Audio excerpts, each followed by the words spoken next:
இந்த பக்கம் பார்த்தா சோனு மலை. சரி இந்த பக்கம் திரும்பி பார்ப்போமே, இந்த பக்கம் பார்த்தா இந்த பக்கமும் செம மழை. என்னதான் ஆச்சு நம்ம ஊருக்கு? எங்க பார்த்தாலும் டிவோர்ஸா இருக்கு. அங்க ஜெயம் ரவி ஆர்த்தின்றாங்க, இங்க ஐஸ்வர்யா தனுஷ்ன்றாங்க. ஏன் நம்ம பெரிய பாய் கூட இப்போ டிவோர்ஸ் அனௌன்ஸ் பண்ணிட்டாரு. அட போங்கடா அப்படின்னு நினைக்கிற இடத்துல ஜிவி சைந்தவி வந்து சேர போறாங்க அப்படின்ற மாதிரி ஒரு நியூஸ் வந்துச்சு. சரி உள்ள போய் பார்ப்போமேன்னு பார்த்தா டிசம்பர்ல மலேசியால ஒரு ஜிவி பிரகாஷோட மியூசிக் கான்சர்ட்ல 2 பேரும் பெர்ஃபார்மன்ஸ் பண்ண போறாங்களாங்க. அதை தான் வந்து அவங்க அனௌன்ஸ் பண்ணிருக்காங்க. நாங்க 2 பேரும் சேர்ந்து பெர்ஃபார்மன்ஸ் தான் பண்ண போறோம், இணையெல்லாம் இல்லை அப்படின்னு இருக்காங்க. சோ பெர்ஃபார்மன்ஸ் பண்ண விடுங்கடா. இந்திய பொண்ணு தாங்கோ, இட்டாலி கண்ணு தாங்கோ அப்படின்னு டான்ஸ் ஆடிட்டே ஸ்பெயின்ல போய் செட்டில் ஆயிட்டாங்க. இப்போ மறுபடியும் பாம்பேல வந்து செட்டில் ஆயிருக்காங்க. ஸோ பாலிவுட், டாலிவுட், காலிவுட் அப்படின்னு பயங்கரமா மறுபடியும் கம்பேக் கொடுத்துக்கிட்டும் வராங்க. இப்போ சூர்யாவோட 44th ஃபிலிம்ல ஒரு பாட்டுக்கு டான்ஸ் ஆட போறாங்க அப்படின்னு ஒண்ணு கிளம்பிச்சு. ஸோ இதை பத்தி ஸ்ரேயா அவங்க கிட்ட கேட்கும் போது, இந்த மாதிரி நீங்க டான்ஸ் ஆடுறீங்களா அந்த பாட்டுக்கு அப்படின்னு கேட்கும் போது, ஆமா நான் இந்த பாட்டுக்கு டான்ஸ் ஆடுறேன், அந்த பாட்டு ரொம்ப சூப்பரா வந்திருக்கு அப்படின்ற மாதிரி ஸ்ரேயா சொல்லியிருக்காங்க.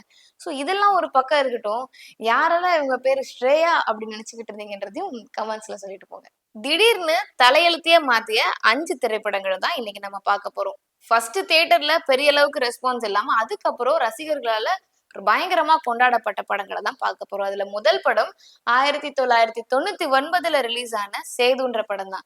இந்த படம் டைரக்டர் பாலாவோட முதல் படம். விக்ரம்க்கு இது பெரிய மீட்டரை செட் பண்ண மூவின்னு சொல்லலாம். இன்ன வரைக்கும் விக்ரம் பத்தி பேசுறோம் அப்படின்னாலே கண்டிப்பா சேதுன்ற படத்தை பத்தி நிச்சயமா நம்ம பேசிடுவோம். இது ஆரம்ப கட்டத்துல ரசிகர்கள் பெருசா அந்த படத்துக்கு வரவேற்பு கொடுக்கல. பட் போக போக எல்லா சீட்ஸும் ஃபில் ஆக ஆரம்பிச்சு இப்போ பயங்கரமா சேதுன்ற படம் எடுத்துக்கிட்டாலே இது இன்னும் ஒரு பயங்கரமான பிலிமுங்க அப்படின்னு பேசுற அளவுக்கு இந்த மூவி இருக்குது. சோ 2வது படம் நான் சொல்ல போறேன். பட் நான் சொல்ல போற படம் நீங்க கேட்கலாம், ஏன்னா இந்த படம் இல்லாம ஆரம்பத்துல ரெகக்னைஸ் பண்ணல அப்படின்னு கேட்கலாம். நம்ம எல்லாத்தோட ஃபேவரட் டைரக்டரான மணிரத்னம் சாரோட மூவி கன்னத்தில் முத்தமிட்டால். அம்மா பொண்ணோட பாசத்தை ரொம்ப அழகா இந்த படத்துல காமிச்சிருப்பாங்க. இது சுஜாதா மோகன் அவர்களோட நாவலை தழுவி எடுக்கப்பட்ட. ஆரம்பத்துல இந்த படம் பெரிய அளவுக்குல வந்து தியேட்டர்ல ரெஸ்பான்ஸ் இல்லை. பட் போக போக ரசிகர்கள் பயங்கரமா கொண்டாடப்பட்டு இப்ப கேடிவி, சன் டிவி எடுத்துட்டாலே ஞாயிற்றுக்கிழமை ஆனா கண்டிப்பா கன்னத்தில் முத்தமிட்டால் படம் போடுற அளவுக்கு நம்ம எல்லார் மனசுலயும் ஆழமா பதிஞ்ச ஒரு படம் தான் கன்னத்தில் முத்தமிட்டால். அடுத்த படம் துருவங்கள் 16.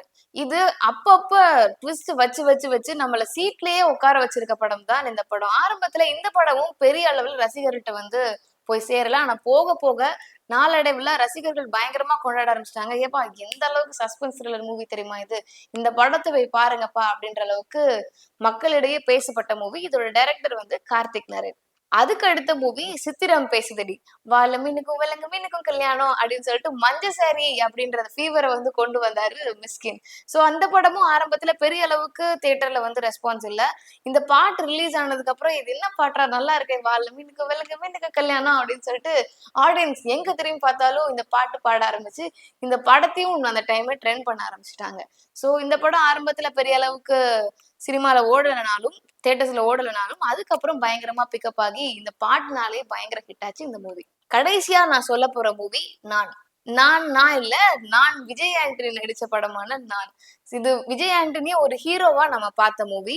சோ விஜய் ஆண்டனியோட பெர்ஃபார்மன்ஸா இருக்கட்டும், அந்த வர்ற ஒரு சஸ்பென்ஸ் த்ரில்லர்ஸா இருக்கட்டும், நம்ம எல்லாத்தையுமே ரொம்ப ஹாட் சீட்ல உட்கார வச்சு வாவ் சூப்பரா நடிச்சிருக்காருப்பா, இவர் மியூசிக் தானே போட்டுக்கிட்டு இருந்தாரு, இவருக்கு நடிக்க கூட வருமா அப்படின்னு வந்து நம்ம எல்லாம் வியந்து பார்த்த படம். சோ இந்த படத்தை டைரக்ட் பண்ணது ஜீவா.